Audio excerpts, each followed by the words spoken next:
विक्रम विक्रम विक्रम, वेताल वेताल वेताल।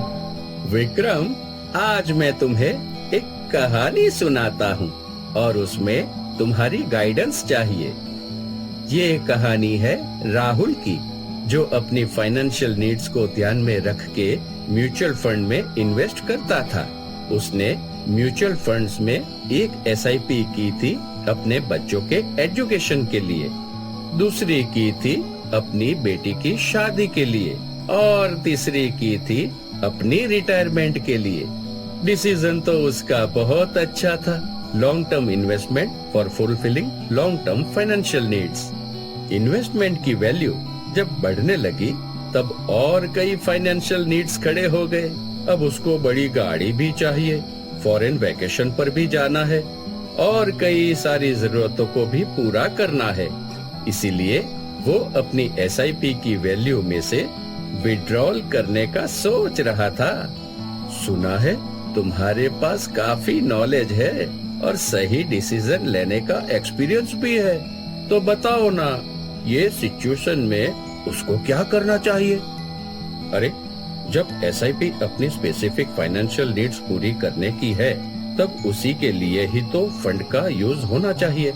अगर राहुल अपनी financial needs पूरी करने से पहले ही फंड से विड्रॉल करता है, तो वह उन फाइनेंशियल नीड्स को टाइम पर पूरी नहीं कर पाएगा। अपनी हर फाइनेंशियल नीड्स के लिए एक अलग एसआईपी करनी चाहिए और म्यूचुअल फंड डिस्ट्रीब्यूटर से गाइडेंस लेनी चाहिए।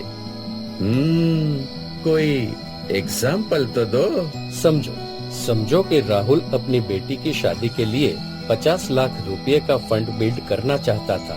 तो ये फंड बिल्ड करने के लिए राहुल ने 11,000 रुपए की मंथली एसआईपी स्टार्ट की 15 सालों के लिए। लेकिन इसमें से जब फंड 5 साल में अप्रोक्सीमेट 8,48,000 रुपए का हुआ, तब राहुल नई कार बाय करने के लिए 5 लाख रुपए विड्रॉ कर लिए।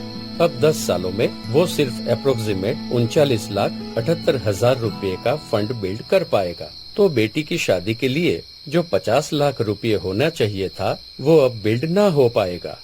इसीलिए मेरी गाइडेंस यही होगी कि जिस नीड के लिए एसआईपी की है, उस नीड के पूरे होने तक एसआईपी कंटिन्यू रखे और उसमें से फंड्स विड्रॉ ना करे। हाँ, तुमने एकदम सही कहा। बहुत वाइज डिसीजन है। सही गाइडेंस के साथ राइट डिसीजन लेना पॉसिबल है। जैसे मैंने विक्रम की गाइडेंस ली, वैसे ही आपको भी एक म्यूचुअल फंड डिस्ट्रीब्यूटर की गाइडेंस लेनी चाहिए।